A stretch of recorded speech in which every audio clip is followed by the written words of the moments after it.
O'Shanelly, and he is the Chief of the New Jersey Forest Fire Service. After Bill, we're going to hear from Trevor Raynor, Trevor, Raynor, Raynor. He is a Division Forest Fire Warden. After Trevor, we're going to hear from Peter Curatello. He is the Mayor of Lacy Township. Peter, Peter, and then his last name is Curatolo. And then finally, we're going to hear from Chris Honig, Chris, Chris, Honig, Hoenig, and he is a spokesperson for JCP&L. There's a lot of you here today, so after our brief speaking program, we will do questions.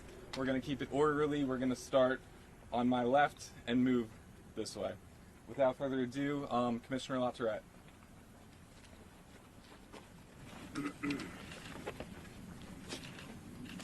Well, good morning, everyone, and I'm glad that I can say that it is in fact a good morning. And the reason that I can say that is because thanks to the incredible, heroic work of the good men and women of our New Jersey Forest Fire Service, folks' homes and lives have been saved, and we've truly averted a major disaster. Now, this wildfire is not under full and complete control. We still have a lot of work to do to achieve complete containment of the wildfire. But there were 1,300 homes threatened in the immediate, I'm sorry, I'm going to let folks turn off their phones if they wouldn't mind. There were 1,300 homes that were threatened during the course of fighting this fire. And our Forest Fire Service was successful thanks to the partnerships that we have with the mayor of Lacy Township and the county and the New Jersey State OEM and state police and our first responders all working together to protect our neighbors throughout this area. And again, there's a lot of work to do right now. The wildfire stands at about 11,500 acres and 30% containment. We fully expect that number will grow, that we will see ultimately, when all is said and done, a greater number of acreage affected. And this could very well end up being the largest wildfire in New Jersey in 20 years. As many folks here know, we've been under continuing dry conditions, particularly in the southern part of the state, and those dry conditions have very much influenced this fire. The cause of the fire itself remains under investigation. Thankfully, no residential structures were lost. We did lose one commercial structure. Some outbuildings were also affected and several vehicles as well. And around 5,000 residents were under either mandatory or voluntary evacuations. And those evacuation orders have been lifted, again, thanks to the great work of all of the first responders involved. I just got off the phone with our acting governor, Tahisha, and have throughout this event been in contact with Governor Murphy as well, who extend their thanks to all of the first responders who have battled this fire, and to the New Jersey Forest Fire Service in particular. We are lucky in the state of New Jersey to have our own state forest fire service, and they are heroes. With that, I'm going to turn it over to the Chief of the Forest Fire Service, Bill Donnelly. Good morning. I believe the commissioners hit on most of the relevant stuff here. We'll see what kind of questions you have. But everyone knows that we were coming off a really busy fall. We got to see you guys quite a bit back in October and November. And other than that little holiday break we had there, our folks have been in it nonstop. This time last year, we were at 310 wildfires for a total of 315 acres burned. This year, for this same period, we're at 662 wildfires with 16,572 acres burned. Just an update on the fire we had down in Vineland, Cumberland County over the weekend. That fire stands at 1,327 acres and is still 80% contained. I too would just like to thank our first responders, our partners. Like you mentioned, we had some folks from DOT, State Police OEM, the local PDs, and at that point there, I'm going to turn it over to Trevor. Trevor's going to tell you what the plan is going forward. Thank you, Bill, and good morning, everybody. So the Jones Road wildfire started yesterday morning. It was detected by Cedar Bridge Fire Tower, the fire observer in Cedar Bridge Fire Tower. When he climbed the tower that morning, he saw the wildfire and reported it at approximately 9:45 yesterday morning.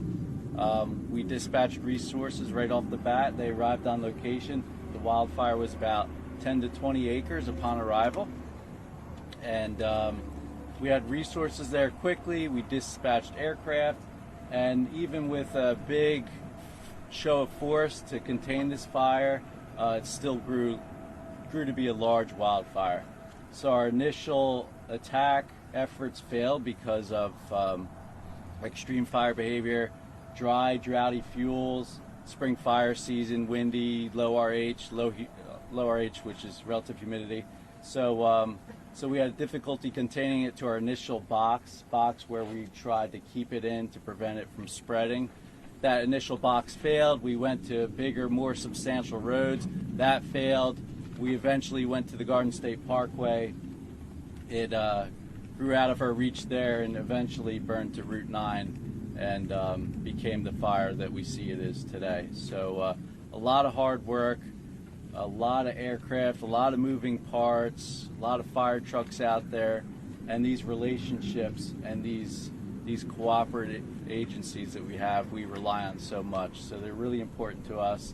Police departments, fire departments, DOT, any OEMs, they're super critical in this team effort to contain these fires. So excellent job by all yesterday. We're still at it today. You can see the smoke behind us. We aren't out of the woods yet. We feel good about this, but we're still working toward it. Going forward, what's our plan?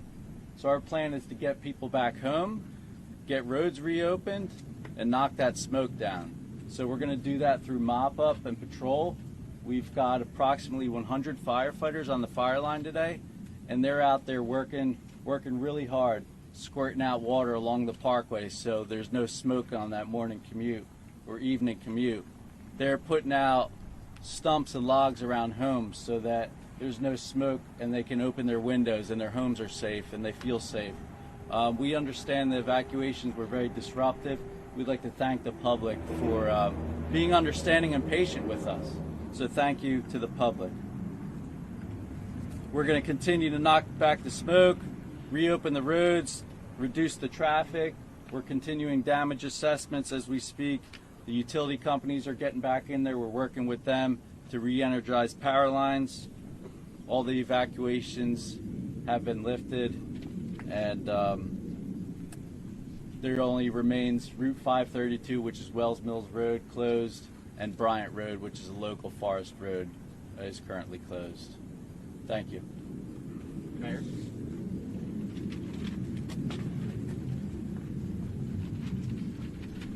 Hey, good morning. I just want to give you an update from the Lacy Township perspective, which was part of ground zero from where we were with the fire. So shortly after probably about 3 o'clock yesterday afternoon, we received word that one of our senior communities, Pheasant Run, was under a voluntary evacuation, and that leads into some special challenges when you're talking about health care and seniors and issues that could be immediate. That became mandatory evacuation. We set up a makeshift shelter at our community hall at 15 East Lacey Road, but we had no power. We had no cots, we had no nurses, we had no emergency provisions. But for our upper echelons in the county, Sheriff Mastronardi, Mike Fiore, and of course our Board of County Commissioners, we were able to load the seniors up and assist them get on the bus and bring them to a shelter that was very well prepared. And that was at Manchester High School, some 35-minute drive away.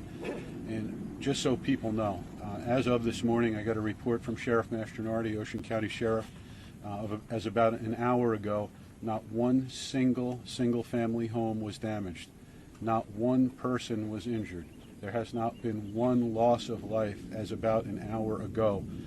So there's too many people to thank. Commissioner LaTourette, our 9th Legislative District, Prosecutor Billheimer, everybody working shoulder to shoulder. And last night my phone was blowing up.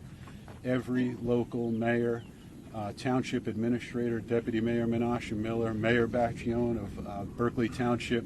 Pete, what do you need? Pete, how many firemen can we get down there? And I got a video texted. I thought it was a parade, and it was Lakewood sending a row of emergency vehicles down here in accordance with OEM.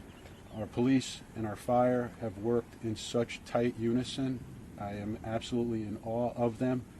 Again, to report to you that there has been no loss of life with the thousands of acres. Our township, and I'm just the face of our committee on behalf of all of us, with all of these gentlemen and ladies behind me who are very high-ranking officials, I'm extremely grateful to be a small link in that chain and to provide these services to our residents. God is good, folks, and thank you all. Thank you all for this assistance. God bless you all. JCP&L.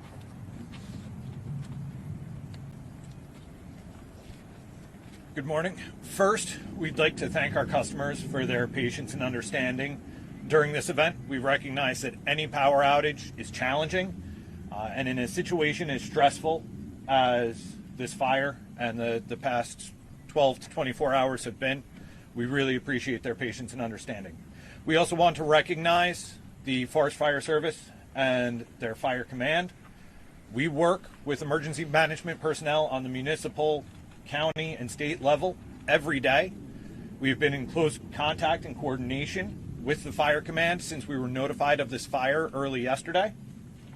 At approximately 6 p.m. yesterday, we did receive a request from the fire command to de-energize all of our lines going in and out of our Oyster Creek substation. This resulted in an outage affecting approximately 25,000 customers. That includes pretty much all of our customers in Barnegat and Ocean Townships, as well as about 3/4 of our customers in Lacey. This morning, we were cleared to begin our damage assessments. Our crews have been out since early this morning surveying our lines, checking our poles, our wires, our devices to see what can handle power, what damage there is. And we will begin the restoration process as those surveys are completed. At this time, we do expect that our customers in Lacey, approximately 6,700 customers, will be restored early this afternoon. Our remaining customers will be restored as those surveys are completed. We have been proactively communicating with our affected customers throughout this process. We continue to do so. We encourage any customers that are affected to follow the updates on the outage map on our website, jcp-l.com. And if they have not already done so, register for our text alert system. They can text REG, R-E-G, to 544-487. We will provide ETR updates, restoration timing updates, via the text alert system. And even if customers are not affected, we encourage them to go ahead and register for that system, as you can report outages via text messages, receive outage updates, even check your bill via text message. Thank you. All right, so we're going to do questions now. Like I stated earlier, we're going to start from the left and go to the right. Please raise your hand and we'll go down the line. This is for anyone. You talked about you guys expect the number of acres burned to grow and for this wildfire to be the largest in New Jersey in the past 20 years. Can you just speak to the difficulty of that in what firefighters are facing as the days go on? Sure. So it may be the largest in 20 years, based on how we are anticipating the fire movement. I'm sorry. Sorry, I was responding to the questioner. How dare I? Let me respond to the cameras. As I had mentioned before, we are anticipating the fire to grow from beyond the current estimate of 11,500 acres at 30% containment.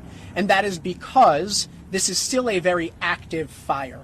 And there are burnout operations that are ongoing. Trevor could step up and explain that a bit more to you. But as we continue to get this under full control, the expectation is that that number of acres will grow, and grow in a place that is unpopulated, that is more open wilderness. But in order to fully contain the fire, more burnout operations are necessary, and that will likely increase the overall acreage. Trevor, do you have anything to add? No, you got it. Commissioner, I want to follow the rules and go this way. I was just wondering if anyone could speak to the amount of mutual aid coverage that has been assisting with the fires. Well, I know that we've had. Don't make those guys mad. Yeah. All right. I know last night the local fire departments, through their county coordinators, pulled the trigger, and there were fire departments here from Gloucester County, Camden County, Burlington County, obviously all of Ocean County, and Monmouth County. So those folks provided mutual aid to the local fire departments, and their equipment was utilized to either fill our trucks with water, or we had them in places where homes were threatened, and their job was to be there and protect them homes, so in the event something did go wrong, they were there to deal with it. So the exact number, I would say it was hundreds of fire trucks, without a doubt, here.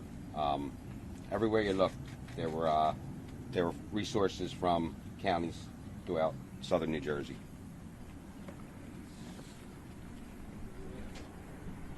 Do you anticipate full containment by when? Is there an idea? So the question is about when we can anticipate full containment.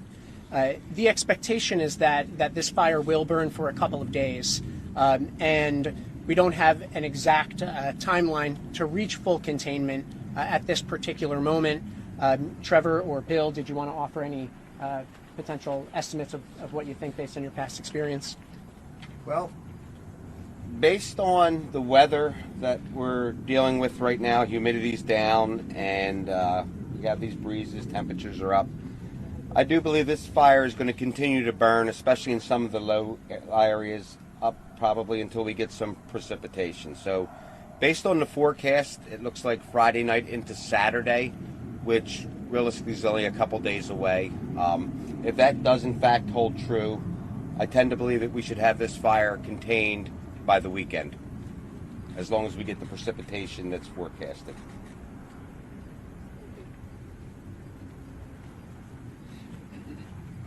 Jimmy, do you want to? So I think we might have skipped someone. Yep, right here. Yep. I was just wondering, you said there was one commercial structure, I believe, that was burned. I noticed in the photos yesterday that there was I don't know if it was a factory or a warehouse or something,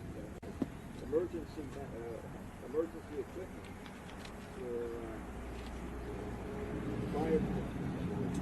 Is that the structure that was burned?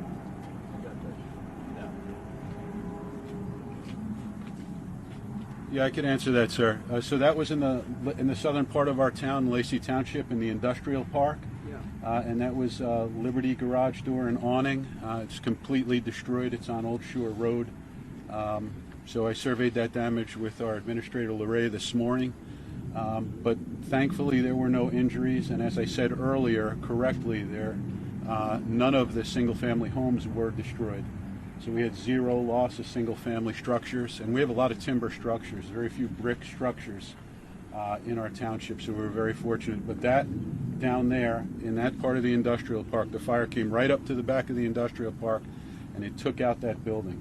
It was That was the emergency equipment building? no, it was Liberty garage door and awning. Oh, okay. So that's gone now. So it's very unfortunate because it was a great business.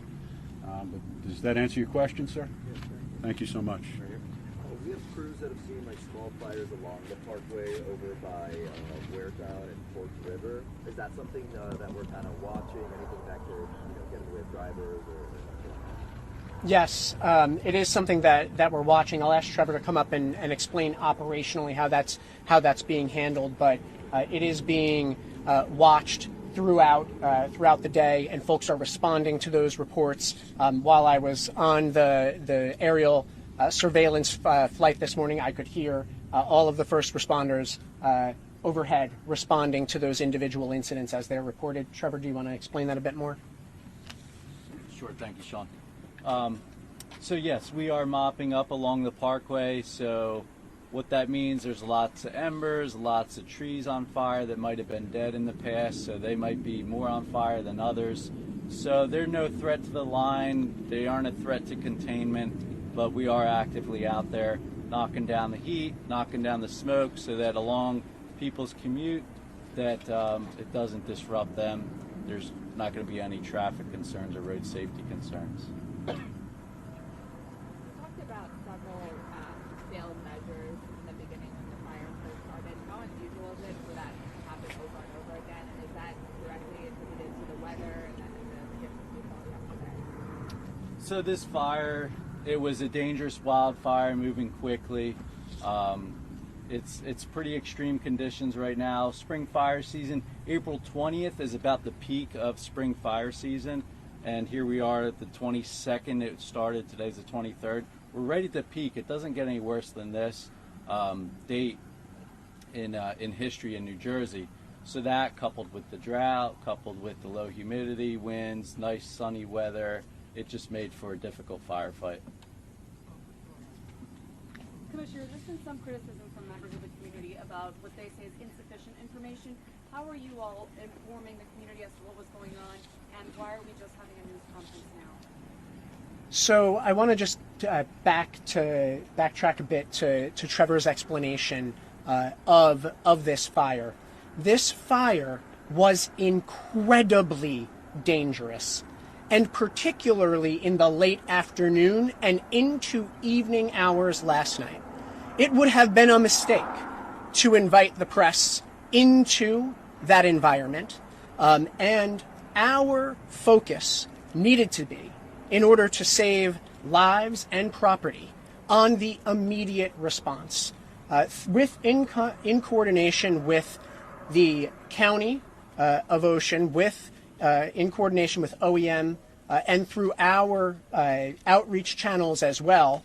Information was being consistently provided, and I would encourage every resident of the state of New Jersey to follow the New Jersey Forest Fire Service on any media channel that is familiar and comfortable to you, whether it's on X or Facebook, so that you are getting the real-time updates, because they go right there, right away.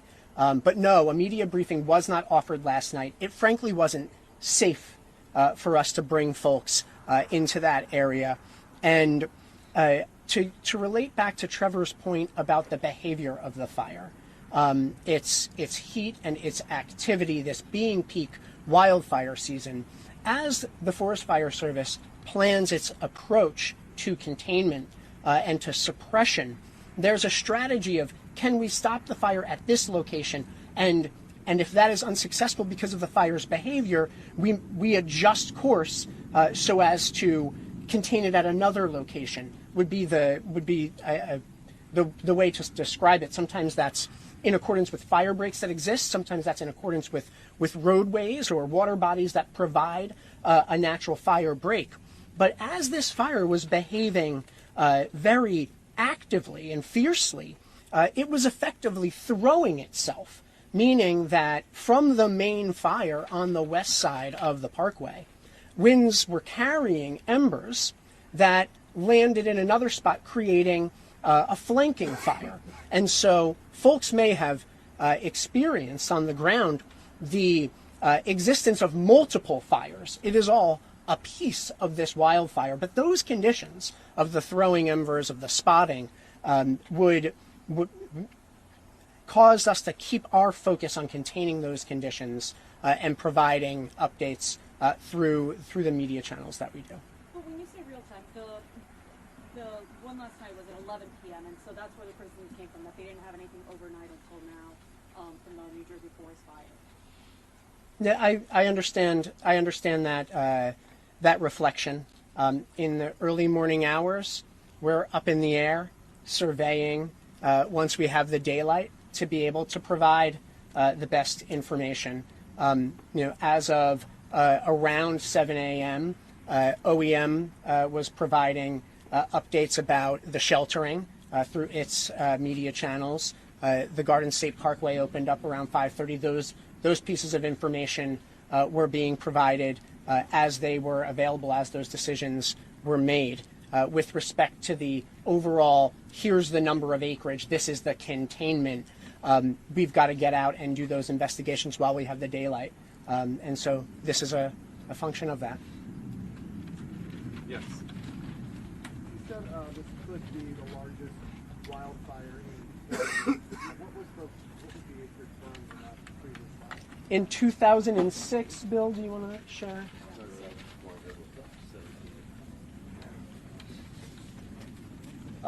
Right here, the area we're standing in, 2007, we had a 17,000 acre wildfire that came across 539 as a result of a military exercise. And that fire went from 539, actually from the bombing range down there, if anybody's familiar with that, all the way to the Parkway and down to Route 72. So that there was a 17,000 acre fire that occurred 19 years ago. So if this one isn't the next 20 years, it's probably the 18 years. Trish? We know from previous reporting that this areas like this can be particularly challenging because they're heavily wooded but also heavily populated. Can anyone talk about the challenges in navigating that with so many people and so much infrastructure in the area, and also is anything being looked at in terms of wildfires and future planning and future development of this area and future preservation to mitigate situations like this? Sure. We find ourselves in this very fire at the wildland urban interface, right? That place where the open wilderness meets our developed built environment. And that place, that interface, is a highly risky place. And there are a number of ways to address and reduce those risks. Earlier this year, at a round table that the governor hosted, which Senator Amato, right behind me, was with, and is an outstanding supporter of the Forest Fire Service, we launched the New Jersey Wildfire Smart campaign, which has a number of different components. You can find that right on the DEP website at dep.nj.gov. Part of that has to do with helping individual property owners understand and reduce risks of living along that wildland urban interface. How can they characterize those risks? What specific actions can they take around properties? Same true of commercial properties at that interface as well, right? That type of risk mapping and advice for how to reduce those risks on private properties is available right on our website. In addition to providing public education, guidance, and advice of that planning nature, we are also investing in fire suppression, the creation of more fire breaks. There are a couple of very recent projects to reduce those risks that the Forest Fire Service and our Division of Forestry have completed that we could certainly talk more about. But there's no one silver bullet, if you will, right? It's a network of strategies, a network of solutions that need to be pursued concertedly and across every level of government. And we're fortunate, here in Ocean County, that the county takes fire suppression, fire safety so very seriously, and we're grateful for their support as well.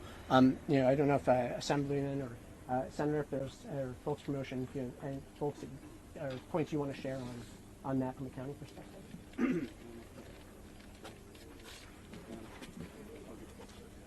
The Sheriff's Department is assisting our local agencies, providing patrol and traffic functions and coordinating with state OEM. Our OEM is also coordinating with our sister agencies and doing whatever's provided. We are putting out equipment, all the equipment that's necessary that we're able to provide, and asking the state for their resources as well. But everything is coming together nicely.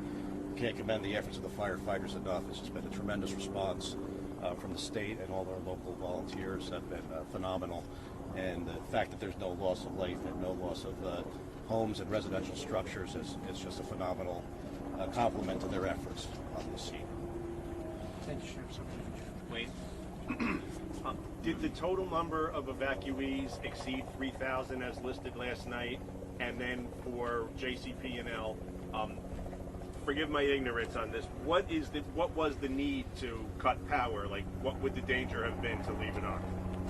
We'll ask JCP&L, and then we can ask OEM to advise on that evacuation. So the request to de-energize the lines in and out of Oyster Creek substation was for the safety of the fire crews that were... One second.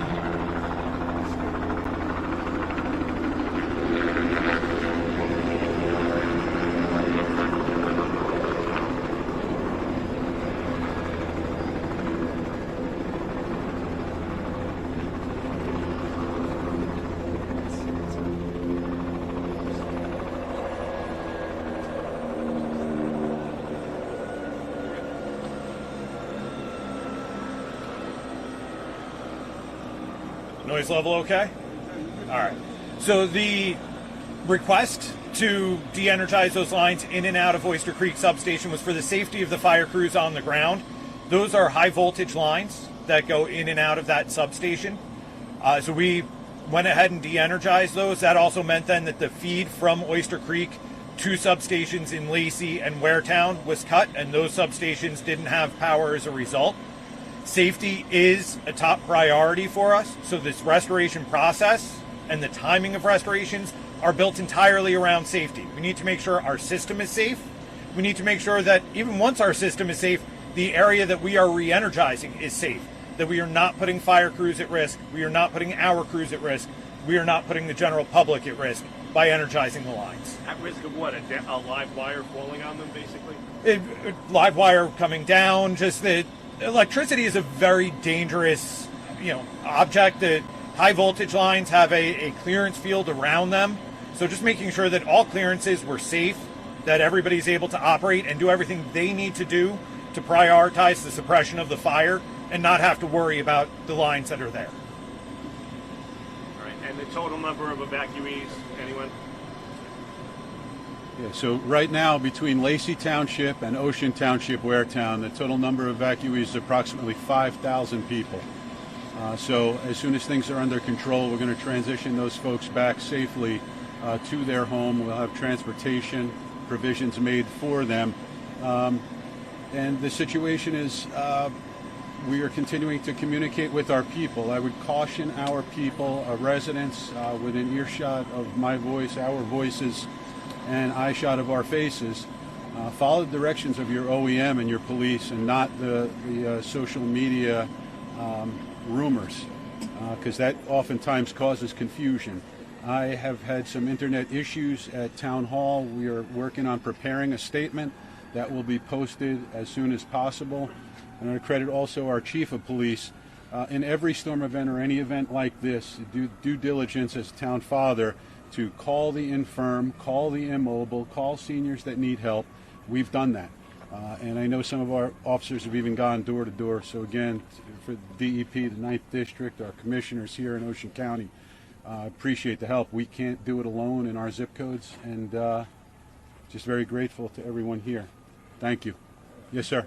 Yes, this is for the commissioner. Can you discuss the risk profile right now? I know an hour or two ago there were these big walls of smoke clouds hovering over neighborhoods. It looked like it was a mile or two from many neighborhoods. Folks were a little rattled by that.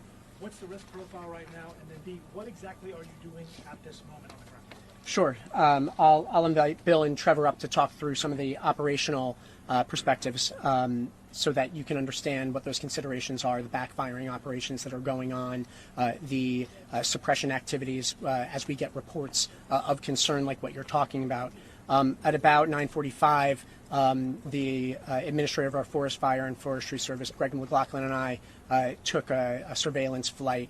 And I can understand the perspective of homeowners because I can see with my own eyes, and there's video we can share with the press, that the proximity to the neighborhoods east of the Parkway and particularly east of Route 9, that there would be concern in those communities. From an active fire management perspective, we have moved the active fire west of those residential areas. Now, to be clear, there is an air quality alert in effect for this area, for the area of Ocean, Lacey, because particulate matter is of concern, and folks should take precautions, particularly if you're among a vulnerable population. As you've heard the mayor speak to, we have a number of seniors in these communities. We're going to need to make sure that their windows are closed and that they're keeping themselves safe. But the immediate risks to the community east of Parkway and and Route 9 have been avoided through the activities of the Forest Fire Service and all of the partners you see around this space. And I'll ask Trevor and Bill to speak to the operational considerations at play today and then the days ahead. All right, well, I think everybody sees that the column of smoke that was here earlier when you guys arrived is no longer here. And what that is the process due to our firing operations that are taking place. Our objective is to build line around the entire fire. Somewhere to work off of for our firefighters that is safe, somewhere to check the fire up and stop its forward progress. So over the night and yesterday, these lines were put into place. Once these lines are in place and they're secure, our fire operations begin. So those firing operations occur out in front of whether it's the main body of fire, the flank of the fire. Either way, we need to remove the fuel prior to the main fire arriving at these control lines or containment lines.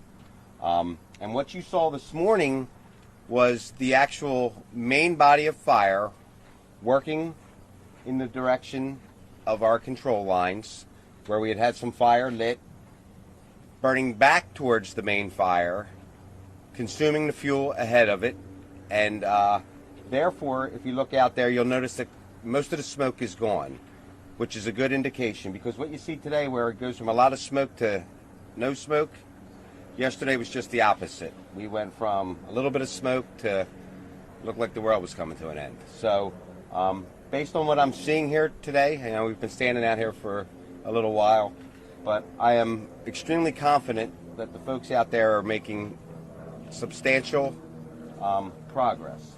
Now that's going to continue to burn. There's going to be little pockets of fuel that need to be consumed. And once we feel that all that fuel has been consumed, like the commissioner was talking about, that's what's going to up our total number of acreage. The area of the fire is not necessarily going to expand. It's going to be the total number of, total amount of forest that's consumed. So what you're seeing now is the smoke's disappearing, which means that our techniques are working. There's going to be little pockets, and therefore that's going to keep us from actually containing this at 100%. But I think based on what I'm seeing here, the containment should start to rise up, and definitely a good indication that the crews out there are making progress with this. Questions this way? Good, thank you. I have a couple.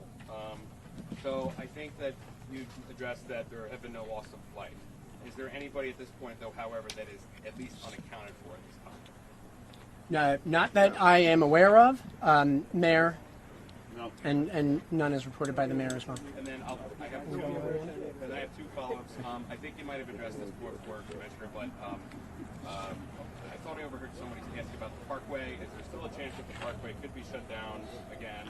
And then also, one of my coworkers had been hearing online or another report that there was maybe a half dozen unhoused that were living in the woods that might have been displaced because of the fire.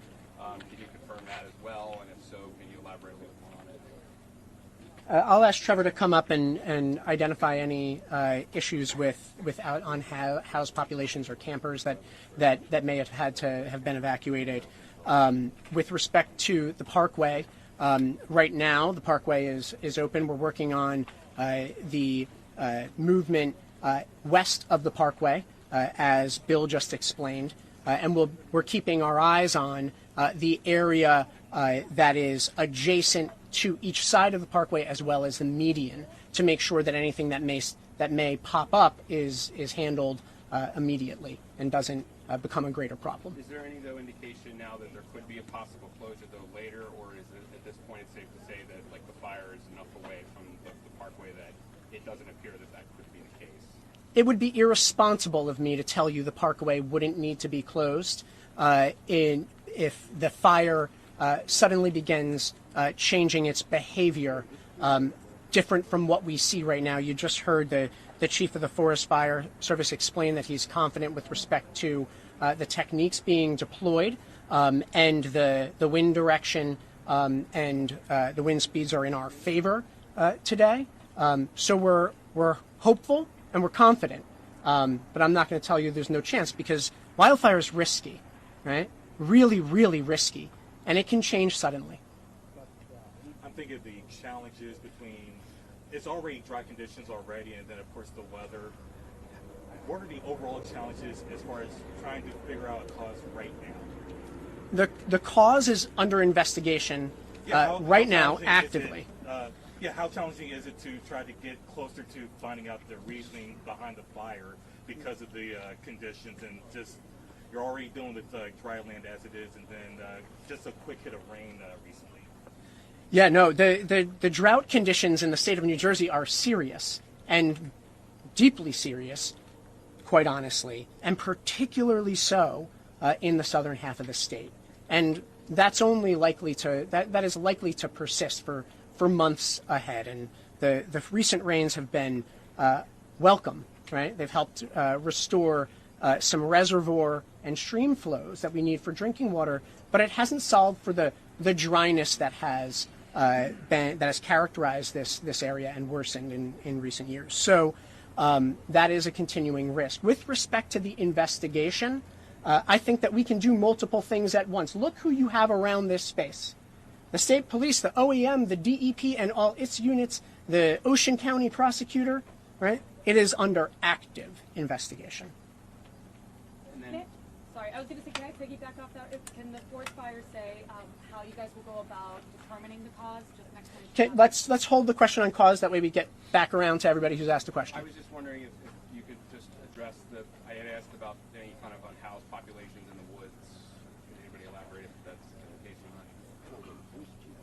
not? I'm looking back here and I'm not seeing anyone waking, eyes popping up that they know definitively that there has been such an issue. But we can ask that question and be in touch with you, share your information with Jimmy or Vincent over there. Thank you.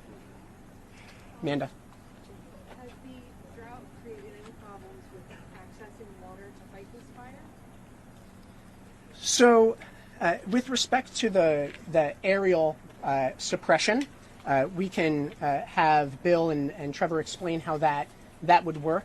It's not as though we're tapping into drinking water lines in every instance to suppress fire, particularly on the wildland side. You've heard the chief explain how we are fighting fire with fire to consume fuels in that context. Certainly, the tapping of hydrants by all of our volunteers and contributors to this effort overnight, particularly to provide structural protection. That does tax the water systems, but thankfully we have seen some rebound in stream flows. If you go over to our drought website, you'll see that there's been some rebound, but we are still in a drought warning status in the state of New Jersey. Thank you guys. Just in terms of, But let me. Oh, you didn't ask a question yet. I'm sorry. Right, in smoke and air quality, do you anticipate it affecting other parts of the state, or going north or going south?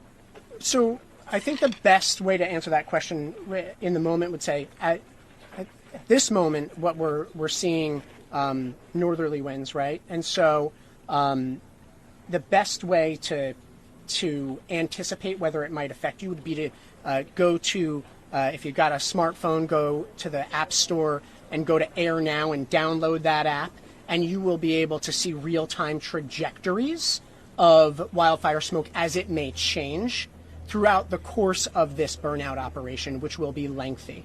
But right now, the air quality action alert is for this area of Southern Ocean County. I do have a question. In terms of this air quality alert, I mean, there are some health concerns, especially with people who already have a hard time breathing.